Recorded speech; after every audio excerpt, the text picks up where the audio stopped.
Hello everyone, मेरा नाम सुभाष सुंदर है और मैं देहरादून से हूँ, उत्तराखंड से। और मेरी हाईएस्ट क्वालिफिकेशन है एमएससी इन फिजिक्स। मैं लास्ट 5 ईयर से क्लास 9 और 10 को लैब में पढ़ा रहा हूँ, कोचिंग दे रहा हूँ मैं। और आज हम डिस्कस करने वाले हैं आपके साथ एक बहुत अच्छा चैप्टर क्लास 10 का, जो कि बहुत इंपॉर्टेंट चैप्टर है, जिसका नाम है इलेक्ट्रिसिटी। हम इलेक्ट्रिसिटी के बारे में डिस्कस करेंगे। हम इलेक्ट्रिक करंट के बारे में पढ़ेंगे। इलेक्ट्रिक करंट का क्या है, इलेक्ट्रिसिटी किस तरीके से जनरेट की जाती है। ठीक है, आइए मेरे साथ शुरू करते हैं। सबसे पहले हमारे पास आता है इलेक्ट्रिसिटी है। इलेक्ट्रिसिटी एक्चुअली है क्या, ये होता क्या है।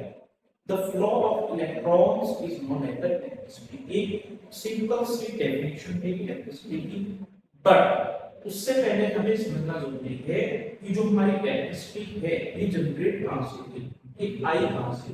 ये फ्लो ऑफ इलेक्ट्रॉन्स है, ये जो इलेक्ट्रॉन्स है, ये फ्लो ऑफ इलेक्ट्रॉन्स का क्या मतलब है।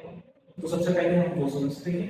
मैंने आपको बताया फ्लो ऑफ इलेक्ट्रॉन्स के बारे में। सिंपल सी बात समझते हैं, बहुत अच्छी और आसान सी बात आप समझेंगे कि जो हमारी इलेक्ट्रॉन्स हैं, ये इलेक्ट्रॉन्स हमारे दो तरीके से होते हैं। पहला तरीका हमारे पास होता है जो कि है स्टैटिक। स्टैटिक मतलब जब हमारे इलेक्ट्रॉन्स रेस्ट पे हो, रुके हुए हैं, कहीं भी मूव नहीं कर रहे हैं, रेस्ट पे बने हुए हैं, उसको बोलते हैं स्टैटिक। दूसरा हमारे पास आता है डायनामिक। डायनामिक मतलब है इन मोशन, मोशन के अंदर मूव कर रही है।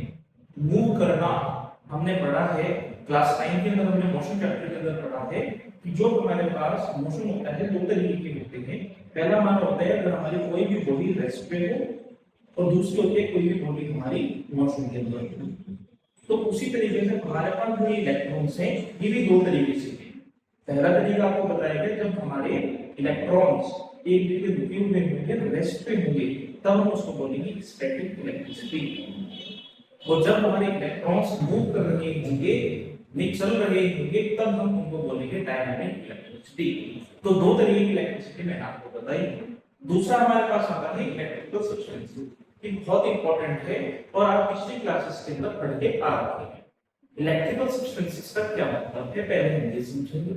इलेक्ट्रिकल सब्सटेंसेस का मतलब होता है कि सब्सटेंसेस जो हमारे हैं, कोई भी चीज है दुनिया के अंदर जो भी तीन चीजों से मिलकर के बनी है, जैसे मेटल हो गया, प्लास्टिक हो गया, वुड हो गया, है ना, ये जितनी भी हैं इन सभी चीजों को बोलते हैं सब्सटेंसेस। तो इलेक्ट्रिकल सब्सटेंसेस हमारे बेटा तीन तरीके के होते हैं हमारे पास। पहला हमारे पास होता है क्या, पहला हमारे पास होता है कंडक्टर्स। फर्स्ट हमारे पास होता है कंडक्टर्स। अभी कंडक्टर क्या है, कंडक्टर मतलब सपोज करिए कि मेरे पास ये कोई सब्सटेंस मेरे पास रखा हुआ है, तो इसके अंदर मेरा कोई इलेक्ट्रॉन फ्लो कर रहा है, इसके अंदर इलेक्ट्रिसिटी कंडक्ट हो रही है, तो इनको हम बोलते हैं कंडक्टर्स।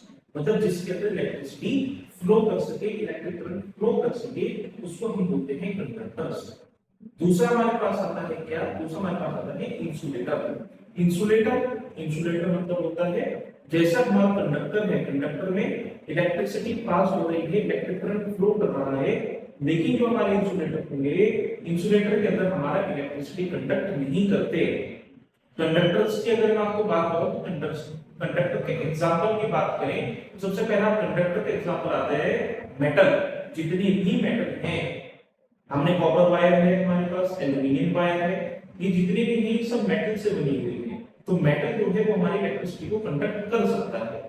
इंसुलेटर के अंदर एग्जांपल आ जाते हैं जैसे प्लास्टिक हो गया, वुड हो गया, लकड़ी जिसको हम बोलते हैं हिंदी में, इसके अंदर इलेक्ट्रिक करंट पास नहीं करता, इसमें इलेक्ट्रिसिटी पास नहीं करेगी, तो इसको हम बोलते हैं इंसुलेटर। और थर्ड हमारे पास आते हैं बच्चों सबसे इंपॉर्टेंट चीज जो की है सेमीकंडक्टर। अभी सेमीकंडक्टर क्या है, सेमीकंडक्टर मतलब होता है कि जो इलेक्ट्रिसिटी को कंडक्ट भी कर ले और कंडक्ट भी ना कर सके। मतलब जैसे हमने देखे हैं कितने नेटवर्क्स हमारे पास आज के समय में सेमीकंडक्टर से हर चीज बनी हुई है। हम मोबाइल फोन यूज करते हैं, हमारे वाईफाई कनेक्शंस हैं, हमारे मोबाइल नेटवर्क्स हैं, इन सभी के अंदर सेमीकंडक्टर का यूज हुआ है।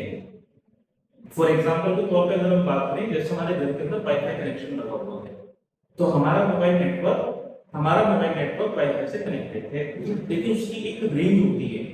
सपोज करिए उसकी 100 मीटर की रेंज है, तो 100 मीटर से जैसे ही हम 101 मीटर या 105 मीटर पर पहुंचेंगे तो हमारा जो वाईफाई के साथ कनेक्शन था वो लूज हो जाता है। तो ये किसकी वजह से हो रहा है? ये हो रहा है हमारा सेमीकंडक्टर्स की वजह से।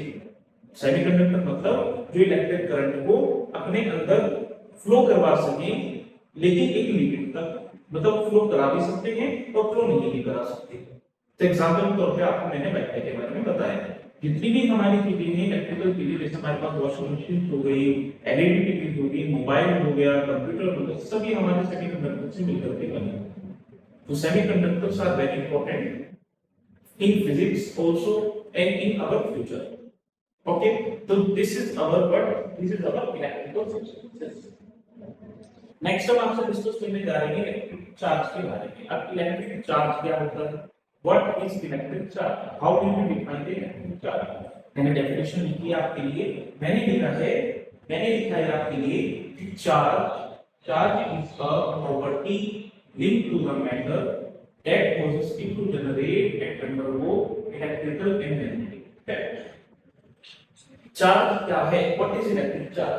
सो electric charge is a property, ये प्रॉपर्टी है लिंक टू मैटर, जो कि मैटर से लिंक हुई है, that causes it to generate and undergo electrical and magnetic field, जिसकी वजह से हमारा जो मैटर है वो जनरेट करेगा या फिर वो इलेक्ट्रिकल और मैग्नेटिक इफेक्ट के अंदर जाएगा। क्या समझे? हम समझे, सपोज करिए हमारे पास एक कॉपर वायर है, इस कॉपर वायर के अंदर मेरे को मालूम है कि इलेक्ट्रिक चार्जेस फ्लो करेंगे। तो जब इसके अंदर इलेक्ट्रिक चार्जेस फ्लो कर रहे होंगे तो हमको इससे इलेक्ट्रिसिटी कंडक्ट हो रही है, तो हम इसके अंदर इलेक्ट्रिसिटी कंडक्ट कर पा रहे हैं, और इसी के साथ साथ इसके अंदर मैग्नेटिक फील्ड भी जनरेट होती है। अब मैग्नेटिक फील्ड का क्या कांसेप्ट है? ये हमारे पास एक शब्द आता है magnetic effect of electric current, जो हमारे फिजिक्स के अंदर यूज होता है। ये हम किस वीडियो में डिस्कस करेंगे। आज हम आपसे डिस्कस करेंगे इलेक्ट्रिसिटी के बारे में। तो इलेक्ट्रिक चार्जेस के बारे में आपको बताया गया कि इलेक्ट्रिक चार्जेस एक प्रॉपर्टी है मैटर की, जो कि जनरेट करेगी या फिर जाएगी इलेक्ट्रिकल और मैग्नेटिक इफेक्ट के अंदर, जिनके कारण पर ये जाएगा। अब जो हमारी इलेक्ट्रिक चार्जेस है बच्चों, ये हमारे तीन तरीके के होते हैं। पहला आपको दिखाया गया क्या? पहला आपको दिखाया गया इलेक्ट्रॉन्स। सबको मालूम है इलेक्ट्रॉन्स क्या होते हैं? इलेक्ट्रॉन्स मतलब जिनके ऊपर नेगेटिव चार्ज हो, जिन आयंस के ऊपर नेगेटिव चार्ज होगा उनको हम बोलेंगे इलेक्ट्रॉन्स, जिन आयंस के ऊपर पॉजिटिव चार्ज होगा उनको हम बोलेंगे प्रोटॉन्स, और जिनके ऊपर कोई भी चार्ज नहीं होगा उनको हम बोलेंगे न्यूट्रॉन्स। अब ये चार्जेस आते कैसे हैं? मेन हमारे पास आता है कि जो चार्जेस हैं बच्चों, ये चार्जेस आते कहां से थे, कहां से चार्जेस आए? सपोज करिए कि मेरे पास ये दे रखा है, मेरे पास एक दिया है, क्या दिया है? मेरे को दिया है NaCl, मेरे को दिया है NaCl। NaCl मतलब सोडियम क्लोराइड, मेरे को NaCl मिला। अब अगर मैं इस NaCl को ब्रेक करूं, क्या करूं? ब्रेक करूं, तो जैसे ही मैं इसको ब्रेक करूंगा तो ये जनरेट करेगा Na positive charge plus Cl negative charge, Na positive charge और Cl नेगेटिव चार्ज। तो ये जो चार्जेस आए हैं, ये पॉजिटिव चार्ज और ये नेगेटिव चार्ज, इन्हीं को हमने क्या बोला? इन्हीं को हमने आयंस बोला, इन्हीं को हमने आयंस बोला। और जो हमारे आयंस है या फिर इलेक्ट्रिक चार्ज जो है, हमारे तीन तरीके के आपको बताए गए। पहला आपको बताया गया नेगेटिव चार्ज, तो यहाँ पे जो हमारे क्लोराइड है इसमें नेगेटिव चार्ज है, ये हमारा नेगेटिवली चार्ज आयन, तो that means it is a electron, ये हमारा इलेक्ट्रॉन है। दूसरा हमारे पास है Na पॉजिटिव मतलब सोडियम का positive charge, sodium positive charge, that means कि हमारा क्या होगा? ये हमारा होगा प्रोटॉन, ये हमारा होगा प्रोटॉन। और जो हमारा NaCl है, ये दोनों को मिक्स करके बना, तो ये हमारा क्या होगा? ये हमारा न्यूट्रॉन होगा, इस पे कोई भी चार्ज नहीं होगा। तो ये आपको मैंने समझाया था, ये मैंने आपको समझाया इलेक्ट्रिकल चार्जेस के बारे में। अब यहां से एक बहुत अच्छा क्वेश्चन अराइज होता है, और क्वेश्चन हमारे पास आता है कि how do metals conduct electricity. जो हमारे मेटल्स हैं, मेटल्स जो हमारे हैं, मेटल्स मतलब जैसे कॉपर हो गया, आयरन हो गया, एल्युमिनियम हो गया, जिंक हो गया, ये जितने हैं ये सब हमारे मेटल्स। तो जो ये हमारे मेटल्स हैं, ये इलेक्ट्रिसिटी को कैसे कंडक्ट कर पाते हैं? इनके अंदर क्या ऐसी प्रॉपर्टी है कि जिससे ये इलेक्ट्रिक करंट को पास कर रहे हैं, इलेक्ट्रिसिटी को फ्लो होते हुए देख रहे हैं। तो ये हमने समझना है। तो मैंने लिखा है कि ये होता है because of electric charge carriers, free electric charge carriers. Free electric charge carriers का क्या मतलब है? फ्री इलेक्ट्रिकल चार्ज कैरियर्स का मतलब होता है कि जो हमारे चार्ज कैरियर हो, जो चार्ज को कैरी कर सकें, तो वे कौन है? ये होते हैं हमारे इलेक्ट्रॉन्स। तो मैं क्या कह सकता हूँ? मैं कह सकता हूँ कि जो हमारा ये इलेक्ट्रिसिटी कंडक्ट हो रही है, ये हो रही है बिकॉज ऑफ इलेक्ट्रॉन्स, सिर्फ इलेक्ट्रॉन्स की वजह से। तो इलेक्ट्रॉन्स हमारे क्या है? इलेक्ट्रॉन्स जो नेगेटिवली चार्ज होते हैं, इनकी वजह से हमारी इलेक्ट्रिसिटी कंडक्ट होती है। सिर्फ इन्हीं की वजह से हमारी इलेक्ट्रिसिटी कंडक्ट होगी। तो जो मेटल्स हैं, मेटल्स के अंदर हमारे नेगेटिवली चार्ज आयन्स होते हैं जो कि इलेक्ट्रिसिटी को कंडक्ट कर पाते हैं। इस वजह से जो मेटल है वो इलेक्ट्रिसिटी को कंडक्ट कर पाता है। ठीक है। अब नेक्स्ट हमारे पास आता है SI unit. SI unit of charge, जो हमारी चार्जेस हैं, जो हमारी चार्जेस हैं, इलेक्ट्रिक चार्जेस हैं, इनकी कोई एसआई यूनिट भी होगी? बिल्कुल है। इसकी एसआई यूनिट है कूलम। इसके एसआई यूनिट है कूलम। कूलम याद रखिए, और इसको हम कैपिटल सी से डिनोट करते हैं। कैपिटल सी, इससे डिनोट किया जाता है कूलम। और उसको हम रिप्रेजेंट कैसे करते हैं? इसको हम रिप्रेजेंट करते हैं कैपिटल Q से या फिर स्मॉल q से, दोनों से रिप्रेजेंट भी किया जाता है। कौन? ये हमारे दिए जाते हैं इलेक्ट्रिक चार्ज। इलेक्ट्रिक चार्ज की प्रॉपर्टी आपको बताएंगे। ये एक स्केलर क्वांटिटी है। अब यहाँ पे क्वेश्चन अराइज होता है what is the scalar quantity and what is the vector quantity.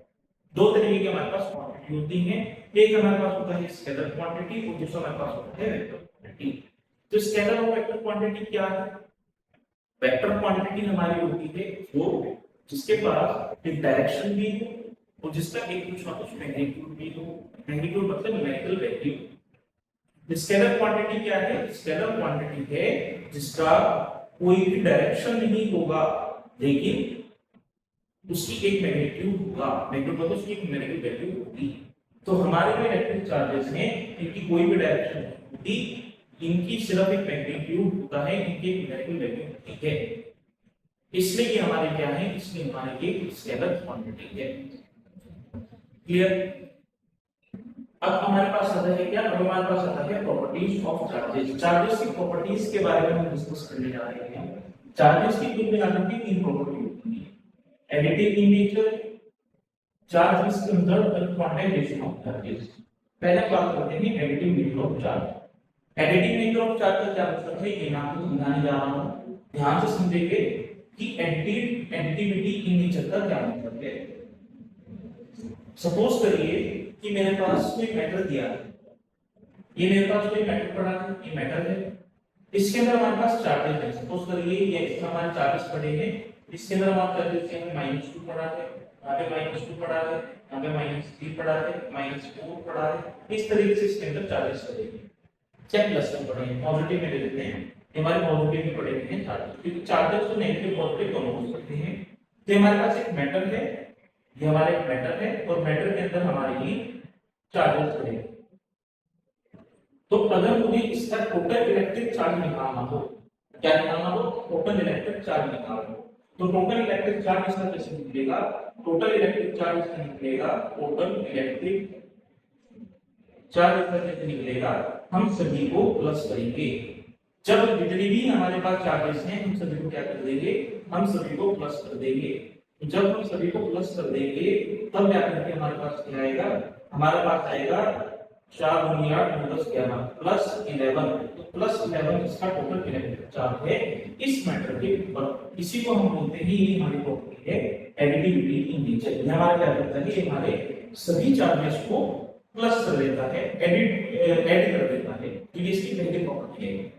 Next हमारी प्रॉपर्टी आती है charge is conserved. Charge is conserved मतलब charge can neither be created nor be destroyed. Charge को हम ना तो क्रिएट कर सकते हैं, ना तो उसको बना सकते हैं, और ना उसको खत्म कर सकते हैं। ऐसा क्यों है? ऐसी इसकी प्रॉपर्टी है। हम ना तो चार्ज को बना सकते हैं और ना उसको डिस्ट्रॉय कर सकते हैं, उसको खत्म नहीं कर सकते। तो हम क्या कर सकते हैं? हम चार्जेस को एक जगह से दूसरी जगह पे ट्रांसफर कर सकते हैं। जैसे ट्रांसफर करेंगे तो हमारे पास फर्दर क्लासेस में करेंगे। तो जो चार्जेस हैं ये हमारे कंजर्व इन नेचर हैं। Charge can neither be created nor be destroyed but can be transferred from one matter to another. और लास्ट हमारे पास आता है क्वांटाइजेशन ऑफ चार्जेस, जो कि बहुत इंपॉर्टेंट है। क्वांटाइजेशन ऑफ चार्जेस का क्या मतलब है? इन दो प्रॉपर्टीज को अगर मैं मिला दूं तो ये मेरा बनेगा क्वांटाइजेशन ऑफ चार्ज। पहली प्रॉपर्टी मेरे पे क्या थी? पहली प्रॉपर्टी थी कि टोटल इलेक्ट्रिक चार्ज अगर मुझे निकालना है तो हम देखते हैं एडिटिविटी इन नेचर। तो अगर मुझे इसकी Q की वैल्यू निकालनी है, Q मतलब चार्ज इसके अंदर मुझे देखना है कि इस मैटर के अंदर कितने चार्जेस हैं, इस मैटर के अंदर कितने चार्जेस हैं ये मेरे को देखना है। तो उसको देखने के लिए मैं क्या करूंगा कि नंबर ऑफ जितने भी मेरे से चार्जेस हैं, नंबर ऑफ चार्जेस या नंबर ऑफ इलेक्ट्रॉन्स को मैं क्या करूंगा E के साथ मल्टीप्लाई कर दूंगा। जब मैं Q को Q equal to NE, N मतलब नंबर ऑफ चार्जेस और E मतलब इलेक्ट्रॉन्स, उसमें कितने इलेक्ट्रॉन्स पड़ेंगे, N आपका 1 2 3 हो सकता है, इलेक्ट्रॉन आपको 1 होगा, कितना होगा। जब हम इनको मल्टीप्लाई कर देते हैं तो हमारा क्या आता है क्वांटाइजेशन ऑफ चार्जेस। मतलब एक मैटर के अंदर कितने इलेक्ट्रॉन्स हैं, कितने उसके अंदर चार्जेस पड़े हुए हैं, उसको डिफाइन करने के लिए हमारे पास आता है क्वांटाइजेशन ऑफ चार्ज। ये हमारे पास तीन प्रॉपर्टीज आ गई। इसकी तीन प्रॉपर्टीज हमारे पास आ गई इलेक्ट्रिक चार्ज के बारे में। और लास्ट हमारे पास आता है टॉपिक जो कि है electric current. What is electric current? इन सभी को जो कुछ आपको पढ़ाया गया, अगर मैं इन सभी को मिला दूं, इन सभी को मिक्स कर दूं, इन सब की समरी में निकालूं, तो समरी निकाल करके हमारे पास इलेक्ट्रिक करंट आता है। अब इलेक्ट्रिक करंट क्या है पढ़ लेते हैं। The flow of charges per unit time और rate of flow of charge is called the current. Flow of charges, हमारे पास कोई कंडक्टर है, सपोज करिए मेरे पास कंडक्टर है, इस कंडक्टर के अंदर मेरे इलेक्ट्रॉन्स हैं, इस कंडक्टर के अंदर क्या है इलेक्ट्रॉन्स हैं। इलेक्ट्रॉन यहां से मूव करना स्टार्ट किया और फ्लो ऑफ इलेक्ट्रॉन्स इसके अंदर चल रहा है, चल रहा है, चल रहा है। तो जो फ्लो ऑफ इलेक्ट्रॉन्स है, इलेक्ट्रॉन जो चल रहे हैं, इनके चलने की वजह से ही क्या होगा, इनके चलने की वजह से ही इलेक्ट्रिक करंट वहां पे पैदा होगा। तो फ्लो ऑफ इलेक्ट्रॉन्स मैंने लिखवाया, द फ्लो ऑफ इलेक्ट्रॉन्स के flow of charges per unit time, कितने समय के दौरान वो चला है, ये हमारा डिफाइन करता है इलेक्ट्रिक करंट के बारे में। और rate of flow of, rate का मतलब ये हो गया कि कितने समय के अंदर हमारे इलेक्ट्रॉन्स चल रहे हैं। हमारे पास कोई कंडक्टर है, ये मैं सपोज करते हैं हमारे पास कोई कंडक्टर है, मैं कंडक्टर बना रहा हूं यहां पे। सपोज करिए कि मेरे पास एक कंडक्टर दिया हुआ है, कि मेरे पास एक कंडक्टर है, कंडक्टर है, इसके अंदर हमारे इलेक्ट्रॉन्स हैं, ये इलेक्ट्रॉन, एक ही इलेक्ट्रॉन लेते हैं बताने के लिए, एक इलेक्ट्रॉन मेरे पास है, एक इलेक्ट्रॉन हमारा मूव कर रहा है। तो कितने समय में वो यहाँ इस पॉइंट से इस पॉइंट तक पहुंचेगा। सपोज यहाँ से यहाँ तक पहुंचने के लिए टाइम लगा, कितना टाइम लगा उसको, सपोज करिए 3 सेकंड। कितना टाइम लगा? 3 सेकंड उसको टाइम लगा। तो 3 सेकंड उसको टाइम लग रहा है इस पॉइंट से इस पॉइंट तक पहुंचने में। इसी को हम बोलते हैं इलेक्ट्रिक करंट, इसी को हम बोलते हैं इलेक्ट्रिक करंट। और इसका फॉर्मूला होता है I is equal to Q upon T। I is equal to Q upon T। I मतलब electric current, electric current, Q मतलब चार्ज और T मतलब टाइम। यह हमारे पास आता है इलेक्ट्रिक करंट की डेफिनेशन, बहुत इंपॉर्टेंट है। इसके बेस पे इस दो दिनों नाम को मैथमेटिक्स की करेंगे। आज के लिए इतना ही बहुत है। बहुत अच्छा लगा आज आपसे बातचीत करके। उम्मीद है आज मैंने जो आपको समझाया ये आपको समझ आया होगा। किसी और दिन आपको और इस आगे भी समझाऊंगा। बहुत बहुत धन्यवाद, नमस्कार।